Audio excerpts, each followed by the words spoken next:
Halo teman-teman. Brunei, secara resmi bernama Brunei Darussalam, berarti tempat tinggal yang damai. Sebuah negara kecil di Asia Tenggara, dengan luas 5.765 km persegi. Populasi saat ini adalah sekitar 439.000 orang. Di mana, 79% mengikuti Islam, 9% mengikuti Kristen, 8% mengikuti Buddha, sisanya adalah agama lain. Karena ini adalah negara kecil, kami tidak akan membahas ukuran ekonomi. Kami hanya belajar tentang kekayaan rakyat Brunei. Menurut Dana Moneter Internasional, pada 2019, PDB nominal rata-rata Brunei adalah 32.414 dolar, lebih besar dari Taiwan dan Korea Selatan, tepat di belakang Jepang dan Italia. Menurut Bank Dunia, PDB Brunei per paritas daya beli adalah 64.673 dolar, tepat di belakang Norwegia dan Amerika Serikat, lebih besar dari Hong Kong dan Islandia. Untuk saat ini, kita akan membahas kekayaan secara detail nanti. Sekarang, kita akan mencari tahu, mengapa mereka kaya. Untuk menjawab pertanyaan ini, kita hanya perlu menggunakan satu kalimat dengan benar, yaitu, karena migas. Dari negara miskin, bergantung pada pertanian, kehutanan dan perikanan, Brunei tiba-tiba menjadi kaya, sejak ditemukannya ladang minyak besar, pada tahun 1960. Sejak itu, hutan semakin jarang ditebang. Saat ini, tutupan hutan Brunei adalah 72% dari luas daratan.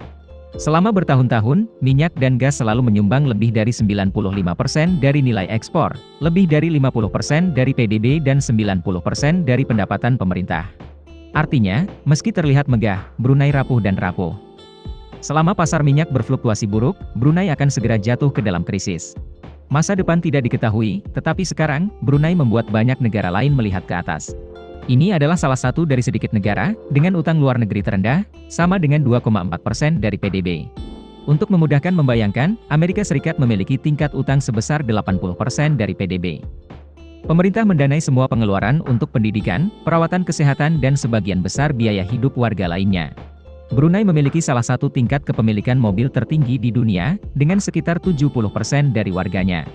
Secara umum, taraf hidup masyarakat Brunei cukup tinggi, dibandingkan dengan banyak negara lain di Asia. Namun, ini adalah negara muslim dengan beberapa hukum yang ketat. Misalnya, membolehkan hukuman mati dengan rajam karena zina atau pemotongan tangan karena mencuri. Meskipun dikritik karena kejam, dalam beberapa hal, itu membantu orang mematuhi hukum. Dan itu sebagian besar baik untuk mereka. Hanya ada beberapa poin yang agak kuno dan layak dikutuk. Misalnya, homoseksualitas adalah kejahatan. Atau, melarang aborsi atau melarang pemuda heteroseksual yang belum menikah untuk berbagi kamar hotel. Tetapi secara umum, hukum tidak banyak mempengaruhi kehidupan normal masyarakat. Karena mereka cenderung sangat taat hukum. Tentang Sultan Brunei, pers dunia memuji dan mengkritik kemewahannya. Kalau hanya karena cara dia menghabiskan uang yang mengkritiknya, itu tidak benar. Orang punya uang, lakukan apapun yang mereka suka. Selama dia mengurus kehidupan orang, hangat dan bahagia, tidak apa-apa. Saat ini, Sultan Brunei adalah salah satu pemimpin paling kuat di dunia. Dia adalah pemimpin tertinggi agama Islam, Perdana Menteri, Menteri Keuangan, Menteri Luar Negeri dan Perdagangan, Menteri Pertahanan dan Komandan Angkatan Bersenjata. Dan bahkan Rektor Universitas Nasional.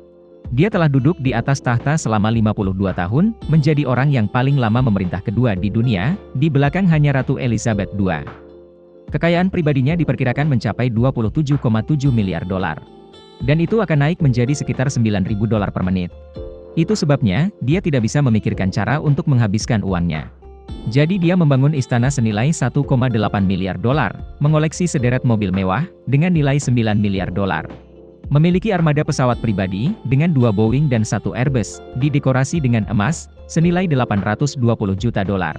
Berbicara tentang kemewahan, itu belum selesai sampai besok pagi, mari kita kesampingkan untuk saat ini.